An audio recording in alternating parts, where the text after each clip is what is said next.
জুমার দিন যে সুবহানাল্লাহিল আযীম ওয়া বিহামদিহি 100 বার পড়বে, সূর্য ডুবা পর্যন্ত সুযোগ আছে। সুবহানাল্লাহিল আযীম মনে থাকবো, সে 1 লক্ষ নেকি পাবে, তার মা বাবা 12,000 করে পাবে।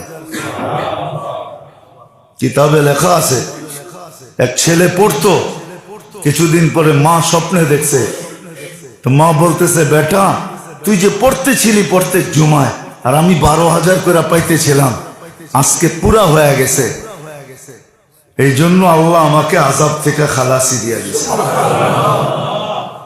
আমাদের পড়া উচিত সুবহানাল্লাহিল আযীম, মনে থাকবে? হ্যাঁ।